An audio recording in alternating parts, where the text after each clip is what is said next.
Good day, here are today's top stories from the Pna Headlines. In line with his directive to ensure that government programs respond to the immediate needs of the people, President Ferdinand R. Marcos Jr. ordered an audit and performance review of all flood control projects in the country. In his fourth State of the Nation address at the Batasang Pambansa on Monday, Marcos directed the Department of Public Works and Highways to submit a list of all flood control projects that were built since the start of his administration in 2022. He tasked the Regional Project Monitoring Committee to examine the list and report on failed and unfinished works, as well as suspected ghost projects. The President also said the list will be published for public scrutiny.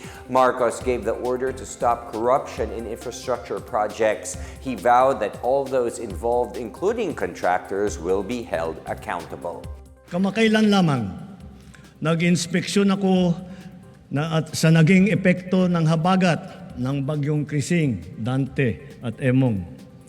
Kitang-kita ko na maraming proyekto para sa flood control ay palpak at gumuho. At yung iba, guni-guni lang. Huwag na po tayo magkunwari. Alam naman ng buong madla na nagkakaraket sa mga proyekto. Mga kickback, mga initiative, errata, SOP, for the boys. Kaya sa mga nakikipagsabwatan upang kunin ang pondo ng bayan at nakawin ang kinabukasan ng ating mga mamamayan, mahiya naman kayo sa inyong kapwa Pilipino. Mahiya naman kayo sa mga kabahayan nating naanod o nalubog sa mga pagbaha. Mahiya naman kayo lalo sa mga anak natin na magmamana sa mga utang na ginawa ninyo nang binulsan nyo lang ang pera. President Marcos also vowed that the government will go after those responsible for poor water delivery in the country. The president cited the report from the Local Water Utilities Administration, or LUA, on widespread complaints on the poor services of several water districts and their private partners. He said LUA will ensure that water services for millions of affected consumers are restored and prices are made more affordable. Marcos earlier approved the recommendations of LUA regarding mounting complaints over water service interruptions involving the private utility firm Prime Water Infrastructure Corporation. President Marcos Jr. also reiterated his administration's agenda to ensure clean and affordable water, especially in geographically isolated and disadvantaged areas. To address food hunger among Filipinos, President Ferdinand R. Marcos Jr. said his administration will further strengthen anti-hunger programs such as the Walang Gutom program. In his fourth State of the Nation address on Monday, Marcos said the government seeks to reach and aid around 600,000 food-hungry homes as the feeding program enters its second year of implementation. They will also extend the program's reach to 750,000 in the year 2027. At the same time, the Department of Social Welfare and Development and the Department of Education will continue their feeding programs in public daycare centers. Marcos said the government will inject an additional 1 billion peso fund to boost these programs, which will provide nutritious food and milk to aid the mental and physical growth of 3.5 million learners nationwide. Meanwhile, President Marcos also said the Benting Bigas Meron Na program proves the government can provide affordable rice without hurting the income of farmers. The Benting Bigas Meron Na program of the Department of Agriculture, which sells rice at 20 pesos per kilo, is a fulfillment of one of Marcos's key promises for Filipinos. The program uses rice purchased by the National Food Authority from local farmers with prices higher than other traders. The NFA buys palay at 17 pesos per kilo for fresh and wet palay and up to 24 pesos per kilo for clean and dry palay. Over 94,000 farmers have benefited from the price scheme since April 2020. 2024.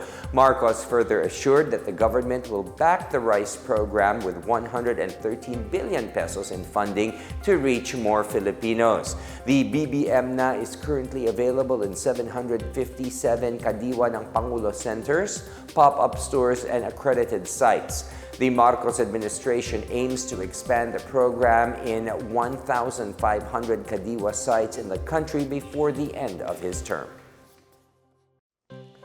President Ferdinand R. Marcos Jr. reaffirmed that education remains a top priority, vowing continued investments in reforms, support services, and infrastructure during his fourth State of the Nation address, or SONA, on July 28. He cited impacts from literary programs such as Bawat Bata Makakabasa and the Literary Remediation Program, which reportedly reduced the number of low emerging readers in grade 3 by 96.37%. Implementation of enacted laws are also highlighted, including Early Childhood Care and Development, or ECCD, and Academic Recovery and Accessible Learning, or ARAL program, benefiting at least 90,000 learners in remote areas in summer, according to DepEd.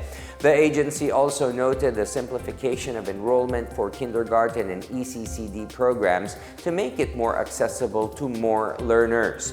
More than 1 billion pesos has also been allocated for the development of more than 300 BUCAS Centers, or barangay child development facilities, nationwide. Besides these, Marcos also assured the continuous construction of more classrooms, which remains one of the country's perennial problems in the education sector. The government already constructed 22,000 classrooms in poorest areas and plans to build 40,000 more before the end of Marcos's term in 2028. Meanwhile, President Ferdinand R. Marcos Jr. has discussed the safeguarding of public health through the establishment of community health facilities in his State of the Nation address. The president said that a total of 53 bagong urgent care and ambulatory services, or BUCAS Centers, have been established in 32 provinces across the country. About 27 of these centers are in Luzon, 9 are in Visayas, and 17 in Mindanao. Over 1 million Filipinos have received medical services through BUCAS Centers from March 2024 to March 2025, as per the Department of Health report. The outpatient health services include CT scan, ultrasound, X-ray, laboratory tests, and diagnostics. Asahan ninyo, marami pa ang ating bubuksan na bukas.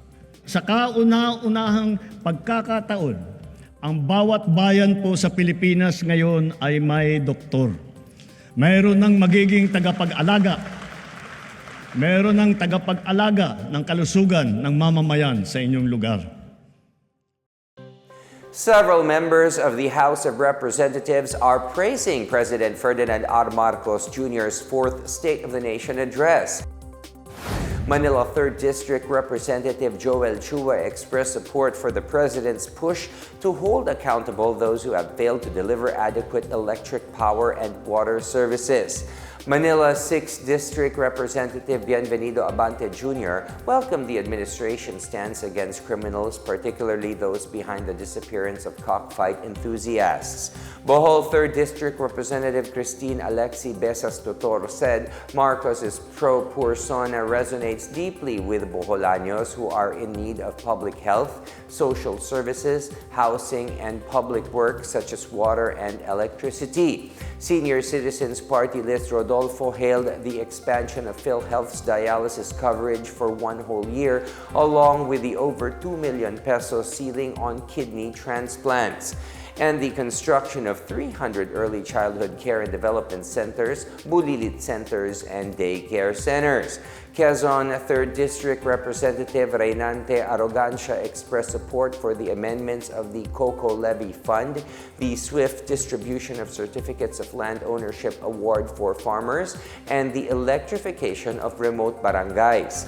Bukidnon 2nd District Representative Jonathan Keith Flores echoed Arrogancia's remarks, saying saying Marcos understands the struggles of rural communities.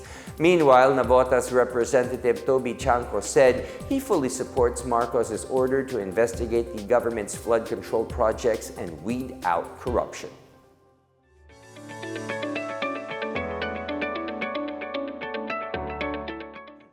In our business news, Department of Tourism or DOT Secretary Cristina Garcia Frasco on Monday said they will focus on building a globally competitive tourism industry that generates more jobs for Filipinos.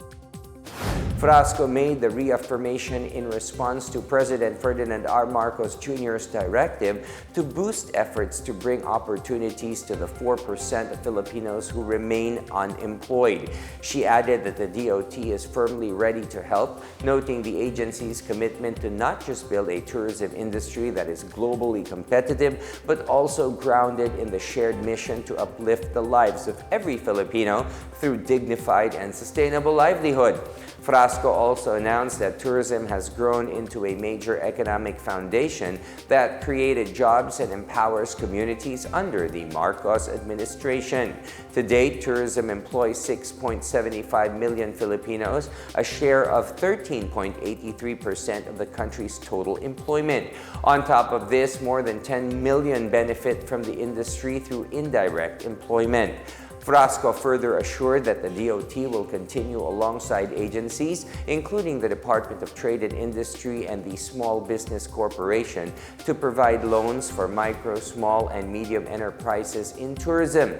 The agency also coordinates with the Department of Migrant Workers for the reintegration of overseas Filipino workers into the tourism labor force. Meanwhile, power supply in Luzon is expected to be boosted by the 1,200-megawatt Atimonan Power Plant, which the Department of Energy or DOE reaffirmed to be excluded from the 2020 coal moratorium policy. Meralco Power Gen Corporation or MGEN President and Chief Executive Officer Emmanuel Rubio welcomed DOE's decision to reaffirm the power plant's exclusion from the coal moratorium. The project will be undertaken by the Atimonan One Energy and MGEN subsidiary.